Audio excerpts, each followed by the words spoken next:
Assalamualaikum warahmatullahi wabarakatuh.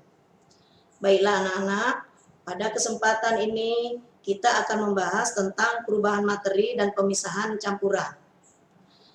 Dengan tujuan, setelah proses pembelajaran selesai, diharapkan kita mampu menjelaskan, menganalisis perubahan materi dan mempraktekkan pemisahan campuran. Dengan indikator yang akan kita capai adalah yang pertama, menjelaskan perubahan materi dan pemisahan campuran. Kita mampu menganalisis perubahan materi dan pemisahan campuran dan mempraktekkan pemisahan campuran. Nah, marilah kita perhatikan. Yang pertama adalah materi dan perubahannya. Apakah materi itu?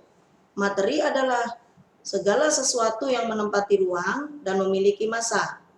Kita ambil beberapa contoh daripada materi. Yang pertama kita lihat oksigen, seng, air, garam, dan termasuk diri kita merupakan bagian daripada contoh materi. Materi di alam ini selalu mengalami perubahan. Adapun berdasarkan sifat daripada materi tersebut, perubahan materi itu terbagi kepada dua. Yang pertama, perubahan fisika. Perubahan fisika adalah perubahan pada zat yang tidak menghasilkan zat yang baru jenisnya dan bersifat sementara.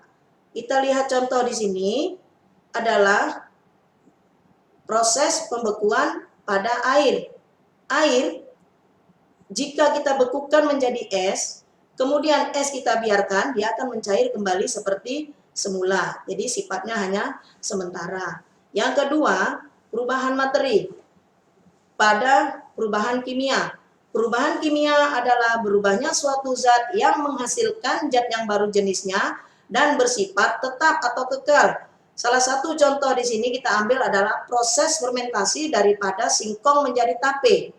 Tape apabila kita biarkan, dia akan tetap dan tidak kembali lagi seperti semula. Baiklah anak-anak, sekarang kita perhatikan klasifikasi materi tersebut. Yang pertama kita lihat adalah unsur. Unsur adalah zat tunggal yang tidak dapat diuraikan lagi menjadi zat lain yang lebih sederhana.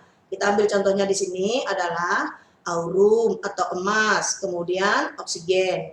Yang berikutnya adalah senyawa. Senyawa adalah gabungan unsur-unsur yang masih dapat diuraikan lagi menjadi zat lain yang lebih sederhana. Kita ambil contoh di sini adalah gula dan garam. Nah, kemudian campuran. Campuran adalah gabungan dua macam zat atau lebih. Campuran dapat digolongkan kepada dua. Yang pertama, campuran yang homogen. Kita ambil contohnya di sini adalah air dengan gula. Kemudian contoh campuran yang heterogen adalah air dengan minyak. Baiklah anak-anak, sekarang kita perhatikan cara pemisahan daripada campuran tersebut. Adapun cara pemisahan campuran tersebut dapat dilakukan dengan berbagai cara. Cara yang pertama yaitu bisa dapat kita lakukan dengan cara penyaringan atau filtrasi. Biasanya cara filtrasi ini kita menginginkan air yang jernih dari air yang keruh. Kemudian yang kedua,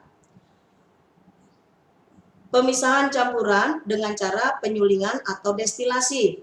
Cara penyulingan ini biasanya dilakukan untuk memisahkan komponen-komponen zat dari benda cair dengan cair yang berbeda titik didihnya. Salah satu kita ambil contoh misalnya air kopi untuk menghasilkan air yang bening dapat dilakukan dengan cara kita lihat seperti pada gambar.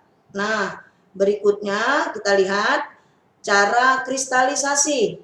Cara kristalisasi biasanya dilakukan untuk memisahkan komponen zat yang berasal dari benda padat dan cair, yaitu dengan cara memanaskan larutan. Jadi nanti airnya menjadi uap, maka akan tinggallah benda padatnya yang di wadah seperti kita lihat pada gambar. Misalnya air garam, kita lihat ya, diuapkan, maka airnya akan menguap, garam yang tinggal di wadah. Baiklah anak-anak, sampai di sini dulu pertemuan kita. Terima kasih. Assalamualaikum warahmatullahi wabarakatuh.